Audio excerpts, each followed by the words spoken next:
আওয়ামী লীগের অতীতের ফাঁকা বলির মতন এটা একটা ফাঁকা বলি। ওবায়দুল কাদের বরাবরই খেলা হবে, তার এই জনপ্রিয় কথাটা সে পড়াই বলতো, এটা ফাঁকা বুলি হিসাবে প্রতিষ্ঠিত ছিল। ওবায়দুল কাদের বলছে যে ওবায়দুল কাদেররা পালায় না, শেখ হাসিনা বলছে হাসিনারা পালায় না। আমরা কি কি দেখতে পেলাম? আমাদের 18 কোটি মানুষকে অতই সাগরে ফেলে রেখে, তার নেতা কর্মীদেরকে ফেলে রেখে পালিয়ে গেল। এখন ওবায়দুল কাদের যে বলল যে আওয়ামী লীগ ছাড়া নির্বাচন হবে না, আওয়ামী লীগ তো নিষিদ্ধ, কোনো ওয়ার্ডে আওয়ামী লীগ খুঁজে পাবেন না, তাদের প্রেসিডেন্ট সেক্রেটারি খুঁজে পাবেন না, থানার প্রেসিডেন্ট খুঁজে পাবেন না, এমপিদের খুঁজে পাওয়া যাবে না, মন্ত্রীদের তো নাই, কিছু আছে জেলে, বৃহৎ অংশ আছে যুক্তরাজ্য, লন্ডনে, আমেরিকায়, দুবাই, সিঙ্গাপুর, থাইল্যান্ড, মালয়েশিয়াতে অবস্থান করছে, আজকে কানাডায় অবস্থান করছে। আজকে বুঝতে হবে তারা এত টাকা কোথায় পেল। এত যে ওয়ার্ডের সেক্রেটারি সেও বিদেশে চলে গেছে, টাকা কত তাদের, বিদেশে তারা আগেই ভিসা করে রেখেছে। আওয়ামী লীগ পালায় না, মানে আওয়ামী লীগ কীভাবে নির্বাচন করবে? আওয়ামী লীগ সেই শক্তির সামর্থ্য কিছু আছে? আওয়ামী লীগ ক্ষমতা পেলে বাঘ, ক্ষমতা গেলে গিয়ে বিড়াল থেকেও নিচু তারা, কখনোই তারা সাংগঠনিকভাবে শক্তিশালী হবে। আওয়ামী লীগের 17 বছর আমাদের নেতা কর্মীরা রাজপথে থেকে তাদের বিরুদ্ধে আন্দোলন সংগ্রাম করেছে, রাজপথে থেকে আমরা যুদ্ধ করেছি, সংগ্রাম করেছি। তারা মামলার পর মামলা দিয়েছে, হত্যার পর হত্যা করেছে, তারা নির্যাতনের পর নির্যাতন করেছে, রিমান্ডের পর রিমান্ড নিয়েছে। আমরা কিন্তু ভয়ে দেশ ছেড়ে পালাই নেই, জনগণের সাথে থেকে 5ই আগস্ট, জুলাই এবং আগস্ট বিপ্লবের আজকে শুরু হয়ে গেছে প্রথম দিন। আমি জুলাই এবং আগস্ট বিপ্লবে যে সকল নেতা কর্মী, আমার সন্তান এবং ভাইয়েরা, জনগণ যারা আত্মঘাতী দিয়েছে, বুকের তাজা রক্তে রাজপথ রঞ্জিত করেছে, আমি তাদের প্রতি, তাদের রক্তের প্রতি শ্রদ্ধা জানাই, তাদের আত্মার মাগফিরাত কামনা করছি। মহান রাব্বুল আলামিনের কাছে দোয়া করি, এ মহান রাব্বুল আলামিন যারা শহীদ হয়েছে তাদেরকে তুমি জান্নাত দান করো, তার পরিবারের উপর রহমত বরকত দান করো। আজকে জুলাইয়ের প্রথম দিন, আজকে সারা জাতি বিএনপি আজকে এই আমাদের যে কার্যক্রম শুরু হয়েছে আর কর্মসূচি শুরু হয়েছে, আজকে কিন্তু প্রথম দিন আমরা কর্মসূচি পালন করেছি। আমরা মনে করতে চাই স্বাধীনতা সংগ্রামে যেভাবে রক্ত দিয়ে দেশ স্বাধীন করেছে, আমরা 16ই আগস্টে যেভাবে সম্মান করি, আমরা স্বাধীনতা দিবসকে সম্মান করি, আমরা জুলাই আগস্ট যে বিপ্লব, এটাকে আমরা সম্মান জানাতে চাই। কারণ 4771 জন মানুষ বিএনপির নেতাকর্মী আত্মহত্যা দিয়েছে, বুকের তাজা রক্তে রাজপথ রঞ্জিত করেছে। গণতন্ত্র পুনরুদ্ধারে, স্বাধীনতার সার্বভৌমত্ব রক্ষা করার জন্য আজকে কিন্তু তারা আত্মহত্যা দিচ্ছে। তারা একটি সুন্দর সমাজ ব্যবস্থা কায়েম করতে চায়, একটি সুন্দর রাষ্ট্র গঠন করতে চায়, একটি সুন্দর বিচার ব্যবস্থা কায়েম করতে চায়। এই জন্য তারা রক্ত দিয়েছে। তাদের রক্ত বাস্তবায়ন করার জন্য আমরা যারা জীবিত আছি, আমাদের নেতাকর্মীরা যারা জীবিত আছে, জনগণকে সাথে নিয়ে ইনশাল্লাহ বিএনপি ক্ষমতায় যে এই সকল এই ঐক্যের মাধ্যমে আমরা এটা বাস্তবায়ন করব। আমরা বাস্তবায়ন করতে চাই, দেশের মানুষের মুখে হাসি ফুটাতে চাই, সুন্দর সমাজ ব্যবস্থা কায়েম করতে চাই, সুন্দর রাষ্ট্র গঠন করতে চাই। আমরা ক্ষমতার জন্য লালায়িত না। আমরা জানি দক্ষিণ পূর্ব এশিয়ার বিএনপি একটা সর্ববৃহৎ দল, বিশেষ করে বাংলাদেশের সর্ববৃহৎ দল। এই দল ক্ষমতায় যাওয়ার জন্য কখনোই লালায়িত না, জনগণ ক্ষমতায় নিয়ে যায়। আমরা বলতে চাই, আমরা ক্ষমতায় যাই বা না যাই, আমরা কিন্তু আমরা জনগণের পাশে আছি, আমরা জনগণের পাশে আছি, জনগণকে সাথে নেই আমরা এই কাজগুলো করব। আমরা চাই আমরা ক্ষমতায় যদি যেতে পারি, গণতন্ত্র পুনরুদ্ধার করব এবং একটি সুখী সমৃদ্ধশালী জাতি প্রতিপরিণত করব। আন্তর্জাতিক বিশ্বের সাথে সফলভাবে কূটনৈতিক সফলতা অর্জন করার জন্য আমরা কাজ করে যাব। হাসিনারে আমরা জোর করে পালাই দিলাম, চলিলাম। ওবায়দুল কাদের কই গেল? এই এত বড় প্রতাপশালী নেতা কামাল, আসাদুজ্জামান কামাল স্বরাষ্ট্রমন্ত্রী, উনি কেন পালালো? আওয়ামী লীগের সেক্রেটারি, প্রেসিডেন্ট, ওয়ার্ডের, তারা কেন পালালো? আমরা তো কারো বাড়ি হামলা করি নাই, কারো বাড়ি লুটতরাজ করি নাই, কারো গায়ে হাত দেই নাই, তাহলে কেন থানার সভাপতি সেক্রেটারি কর্মীরা পালিয়ে গেল? কোথায় গেল জানি না, হাওয়া হয়ে গেল, কোথাও কাউকে খুঁজে পাওয়া যায় না।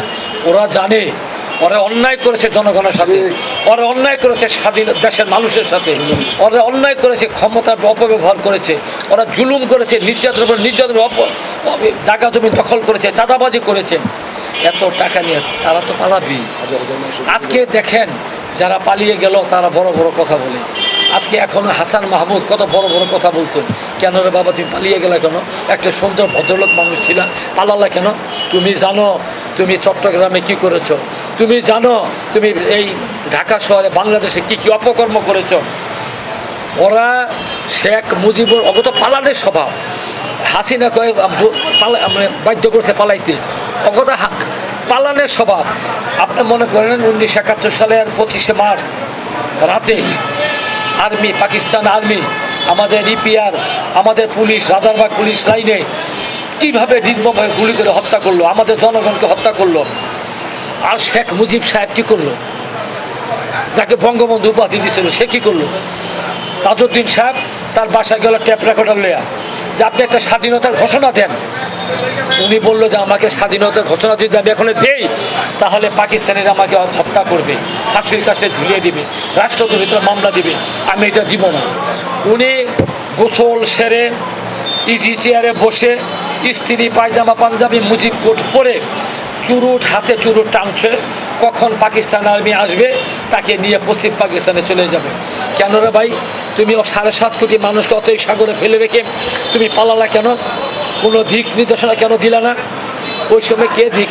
তারা লুঙ্গি, তারা পায়জামা পাঞ্জাবি সেরে তাজউদ্দিন, নজরুল ইসলাম, এই মনসুর আলী, সৈয়দ নজরুল ইসলাম, মনসুর আলী সহ, এই মুস্তাক আহমেদ সহ এরা একসাথে জোট বেঁধে পায়জামা পাঞ্জাবি মুজিব কোট ফেলে রেখে দাড়ি মোষ কামিয়ে লুঙ্গি পরে গামছা পরে তারা কিন্তু ভারতের মাটিতে পালিয়ে গেছে, যুদ্ধ করেছে শহীদ রাষ্ট্রপতি জিয়াউর রহমান।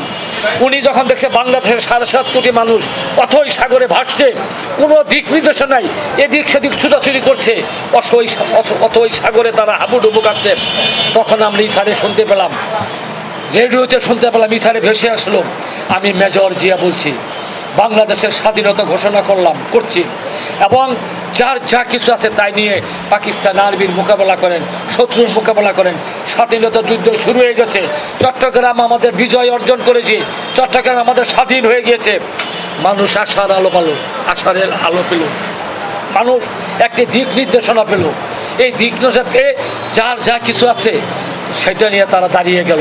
আজকে আমরা ট্রেন খুঁজেছি আর্মিরা যেন না আসতে পারে, আমরা বাঁশের লাঠি নিয়েছি, আমাদের জনগণ যার যা কিছু আছে বটি নিয়ে মা বোনেরা বের হয়ে গেছিল প্রতিরোধ করার জন্য।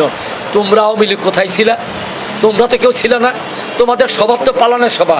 ওবায়দুল কাদের সাহেব কথাবার্তা বললেন, হিসাব করে বলেন, অতীতকে চিন্তা করে বলেন। শেখ হাসিনা ওয়াজেদ আপনার বাবার কথা চিন্তা করে, আপনার কথা চিন্তা করে আপনি কথাবার্তা বলেন। আপনি আর আপনার বোনকে পালালেন, আর নেতাকর্মীরা আর 2-4 জন নিতে পারলেন না। কেন নিলেন না রে ভাই? কারণ আপনারা জানেন আপনারা বাঁচলে ফিরে আসতে পারবেন, আর নেতাকর্মী সব মরে যাও। নেতাকর্মীও চায় না, দেশের জনগণও চায় না, এই দেশের মাটি তারা চায়, যার জন্য তারা এইভাবে হত্যা করেছে। আমাদের নুরুজ্জামান গনিকে ছাত্রদলের সেক্রেটারি এই থানার টিলগা থানার, তাকে 18টা গুলি করে হত্যা করেছে। 18টা গুলি, একটা মানুষকে হত্যা করতে কতটা গুলি লাগে? এই যে তারা অন্যায় করেছে, এই অন্যায়ের জন্য কিন্তু আজকে তারা পালিয়ে গেছে। এখানে আবদুল্লাহ তৃপ্তি, বাবু মোল্লা, জসিম, সালাউদ্দিন সুমন 19 জুলাই তাকে গুলি করে হত্যা করা হয়েছে বনচুরিতে। এই ওয়ার্ড বিএনপির এই ভাইস প্রেসিডেন্ট জাকারিয়া আহমেদ, তুহিন, আব্দুল লতিফ, নাসু, রুহুল আমিন, সাদরিন রাজওয়ান, আমাদের এই ইসলাম, আমাদের বীর মুক্তিযোদ্ধা কামাল, আমাদের জসিম, এদেরকে হত্যা করেছে তারা। তারা পালাবে না, খিলগার এই হত্যাগুলোর কথা বললাম, এইগুলো তারা হত্যা করেছে, তারা পালাবে না, পালাবে কোথায়? ওবায়দুল কাদের আপনি যেভাবে হত্যা করেছেন, যেভাবে লুণ্ঠন করেছেন, দেশটাকে হাসিনা এবং হাসিনার মন্ত্রী পরিষদ ওবায়দুল কাদের সহ এই আসাদুজ্জামান কামাল সহ যারা যেভাবে লুটপাট করেছে, এটা ভাষাতীত। তারা পালাবে না, পালাবে কে ভাই? আমাদের এই যে ওয়ার্ল্ড প্রেসিডেন্ট সেক্রেটারি আওয়ামী লীগের, ওরা শুদ্ধ পালাইছে। কোথায় পালাইছে? গতকালকে দেখলাম যে জুয়েল আউলাদকে গ্রেপ্তার করছে। এই যে গ্রেপ্তার, তারা তো পালিয়ে কোথায় যাবে? যে এই কলকাতায় এখনও 700 আওয়ামী লীগের নেতাকর্মী অবস্থান করতেছে, আর যারা যেতে পারছে বিদেশে তারা চলে গেছে। তো এই তো রাষ্ট্র, সেই রাষ্ট্র আমরা ফিরে পেতে চাই না। আসুন সবাই মিলে একটা সুন্দর সমাজ ব্যবস্থা কায়েম করি। জুলাই আগস্টের শহীদের রক্তদানে যে উজ্জীবিত হয়ে একটি সুন্দর সমাজ ব্যবস্থা কায়েম করি, গণতন্ত্র পুনরুদ্ধার করি, সুন্দর একটা রাষ্ট্র গঠন করি। আসেন না ভাই, অতীতের ভেদাভেদ সব ভুলে যেয়ে আওয়ামী লীগ তো দেশে নাই, ছাত্রলীগ নিষিদ্ধ, আওয়ামী লীগ নিষিদ্ধ, ওরা কিভাবে নির্বাচন করবে? এবং আমাদের এই যে বিচার কার্য শুরু হয়েছে, শহীদদের বিচার কার্য শুরু হয়েছে, হাসিনার বিচার শুরু হয়ে গেছে। আজকে 62 জনের নামে শহীদ নুরুজ্জামান জনির 62 জনের আসামি করে যে হত্যা মামলা দায়ের হয়েছে, তার বিচার শুরু হয়ে যাবে আন্তর্জাতিক ট্রাইব্যুনালে। অতএব তাদের তো নির্বাচন করার সুযোগ নাই, সুযোগ করতে পারবে না। ওয়েলকাম, আসেন। ওবায়দুল কাদের সাহেব লন্ডনে বসে থাকেন না, কলকাতায় বসে থাকেন না, মামার বাড়ি মাসির বাড়িতে থাকেন না, বাংলাদেশের জনগণের মাঝে আসেন। আপনারা কি রেজাল্ট পান, কি আদর পান, যত্ন পান, এই দেশে মাটিতে পা রাখলেই বুঝবেন। যেভাবে পেয়েছে এই সিইসি নির্বাচন কমিশনার, যেভাবে পেয়েছে